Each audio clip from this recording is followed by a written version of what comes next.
வணக்கம். மகர ராசி புரட்டாசி மாத ராசி பலன்கள். மகர ராசிக்காரர்களுக்கு புரட்டாசி மாதத்தில் கிரகங்கள் தரக்கூடிய பலன்களாக அதிக உழைப்பும் அதற்கு பிறகு நற்பலன்கள் என்பது எதிர்பார்த்ததை விட அதிகமாகவே கிடைக்கும். மகர ராசி என்றாலே உழைப்பை பற்றி கவலைப்படாமல் கடினமான உழைக்கக்கூடிய உழைப்பாளிகள்தான். ஆனால் நீங்கள் நம்பியவர்களும் நீங்கள் யாரையெல்லாம் காப்பாற்ற வேண்டும் என்று நினைத்தவர்களையும் காப்பாற்றாமல் விட்டதுமில்லை. நீங்கள் நம்பியவர்கள்தான் உங்களை காப்பாற்றாமல் உங்களை விட்டு விலகி சென்றார்கள். காலம், இந்த கிரகங்கள் மாறும்போது மனிதர்களும் மாறுவார்கள்.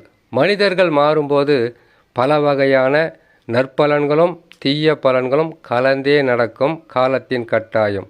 இம்மாதத்தில் கிரகங்கள் தரக்கூடிய பலன்களை பற்றி அறிந்து கொள்வதற்கு முன்பதாக சந்திராஷ்டம தினங்களை தெரிந்து கொண்டால் மிகவும் உதவியாக இருக்கும்.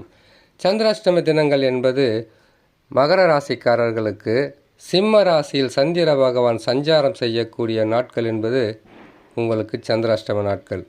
இந்த சந்திராஷ்டம நாட்களை மிக கவனமாக கையாண்டால் பெரிதளவு பாதகம் இல்லாமல் சாதக பலன்களை பெறலாம். சந்திராஷ்டம தினங்களை பார்க்கலாம். 29/9/2024 புரட்டாசி மாதம் 13ஆம் தேதி ஞாயிற்றுக்கிழமை காலை 7:02 சிம்ம ராசியில் சந்திர பகவான் சஞ்சாரம் செய்யும்போது சந்திராஷ்டம தினங்கள் ஆரம்பமாகும். சந்திராஷ்டம தினங்களிலிருந்து விடுபடக்கூடிய நாட்களாக 1/10/2024 புரட்டாசி மாதம் 15ஆம் தேதி செவ்வாய்க்கிழமை மாலை 5:30 கன்னி ராசியில் சந்திர பகவான் சஞ்சாரம் செய்யும்போது சந்திராஷ்டம தினங்களிலிருந்து விடுபடக்கூடிய நாட்களாக இருக்கும். இந்த சந்திராஷ்டம தினங்களில் புதிதாக தொழில் தொடங்கக்கூடாது. யாரிடமாவது கொடுக்கல் வாங்கல் என்பது அறவே இருக்கக்கூடாது. வெளியூர் பிரயாணம் என்றால் இந்த 2.25 நாட்கள் பொறுமையாக காத்திருந்து அதற்கு பிறகு செய்வது உத்தம பலன்களாக இருக்கும். வண்டி வாகனங்களில் வேகமாக செல்லக்கூடாது. இதை தவிர்த்தால் உங்களுக்கு பாதகமில்லாத நற்பலன்களாக இருக்கும். இம்மாதத்தில் கிரகங்கள் தரக்கூடிய பலன்களை பற்றி பார்த்து விடலாம். மகர ராசிக்காரர்களுக்கு சனி பகவான் கழிவு சனியாக இருந்து வக்ரம் பெற்று வக்ர நிவர்த்தி பெறுவது 7.5 சனியிலிருந்து விடுபட்ட மாதிரியே இருக்கும். குடும்பத்தில் சந்தோஷம் பிறக்கும். நீண்ட நாளாக உங்களை விட்டு பிரிந்திருந்த உறவோ அல்லது நட்போ அல்லது சொந்த பந்தங்களோ யாராக இருந்தாலும் உங்கள் மீது உங்களுக்காக சில உதவிகளை செய்வார்கள்.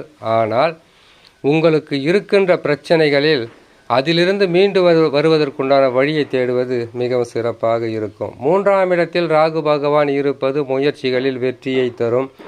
உங்களுக்கு கடின உழைப்பாக இருந்தாலும் முன்னேற்ற பாதைக்கு கொண்டு செல்லுவது ராகு பகவானாகவே இருக்கும்.